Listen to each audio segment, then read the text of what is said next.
Bu günlərdə dünyanın diqqəti yenidən Bakıya yönəlib. Paytaxtımız artıq rekord sayda 180 ölkədən 32 mindən çox iştirakçının qeydiyyatdan keçdiyi Ümumdünya Şəhərsalma Forumunun 13-cü sessiyasına ev sahibliyi etməyə tam hazırdır. COP29-un tarixi uğurlarından dərhal sonra şəhərsalma üzrə dünyanın bu ikinci ən böyük platformasının Bakıda keçirilməsi, Azərbaycanın qlobal liderlik missiyasının və etibarlı tərəfdaş imicinin növbəti zirvəsidir. Prezident İlham Əliyevin şəxsi nüfuzu, qlobal liderlik bacarığı və yürütdüyü balanslaşdırılmış siyasət sayəsində Respublikamız mötəbər qurumlarda uğurla təmsil olunur. Dünyanı narahat edən problemlərin həllinə mühüm töhfələr verir.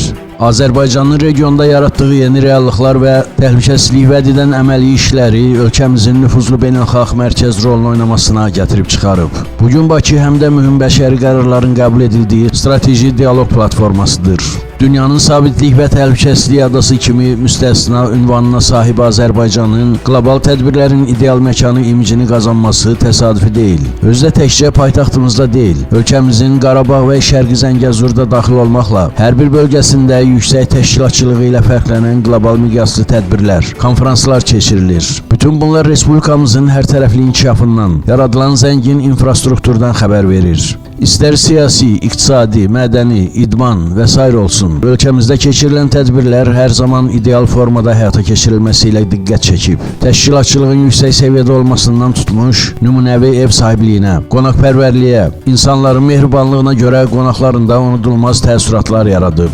Ötən müddətdə Avropa oyunları, İslam həmrəyliyi oyunları, Avroviziya, eləcə də digər mühüm tədbirlər yaddaşlarda silinməz izlər buraxıb.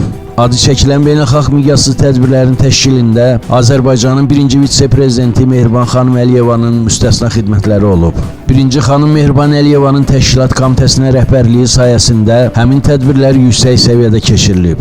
Azərbaycanın ev sahibliyi etdiyi tədbirlər içərisində miqyasına görə ən böyüyü COP29 oldu. 2024-cü ildə 196 ölkədən 70 mindən çox iştirakçının toplandığı Bakı, dünyanın ekoloji gələcəyinin müəyyənləşdiyi mərkəzə çevrildi. İşinə başladığı ilk gündən COP29 iqlim dəyişmələrinin yaratdığı fəsadlardan qurtulmaq üçün gerçək həll yollarının təklif edildiyi platforma oldu. Bakıda keçirilən qlobal miqyaslı tədbir, sülhə və həmrəyliyə çağırışları, ümidverici nəticələri ilə həm də COP-un doğru ünvanda keçirilməsini bir daha nümayiş etdirdi. COP29 həm də Azərbaycanın yaşıl enerji gündəliyinin dünya tərəfindən qəbul edildiyini və ölkəmizin bəşəri problemlərin həllində etibarlı tərəfdaş olduğunu göstərdi. Bakıda Ümumdünya Şəhərsalma Forumunun 13-cü sessiyası öz işinə başlayacaq. Qeyd edək ki, tədbir Bakı Olimpiya Stadionu və onun ətrafında formalaşdırılan 53 hektar ərazidə yüksək səviyyədə təşkil ediləcək.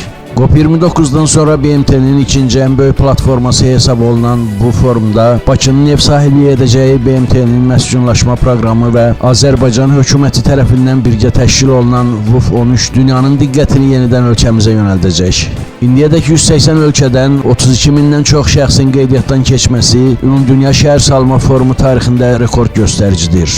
Bu mühüm tədbirdə Azərbaycan dövləti tərəfindən Qarabağ və Şərqi Zəngəzurda həyata keçirilən misilsiz yenidən qurma və şəhər salma modeli, həmçinin işğaldan azad edilmiş ərazilərimizdə tətbiq edilən ağıllı şəhər və ağıllı kənd konsepsiyaları, bu regionların yaşıl enerji zonasına çevrilməsi ilə bağlı görülmüş işlər müasir urbanizasiya və ekoloji bərpa sayəsində qabaqcıl nümunələr kimi dünya ictimaiyyətinə tətbiq ediləcək. Qeyd edək ki, VUF-13 həmçinin Ümumdünya Şəhərsalma Forumu tarixində ilk dəfə liderlər samiti segmentinin proqrama daxil edilməsi baxımından xüsusi əhəmiyyət daşıyır. Göründüyü kimi ölkəmiz hər bir tədbirdə həm öz mədəniyyətini, həm də yüksək təşkilatçılıq qabiliyyətini nümayiş etdirərək dünyanı sülh, həmrəylik və dayanıqlı inkişaf ətrafında birləşdirməyə davam edir.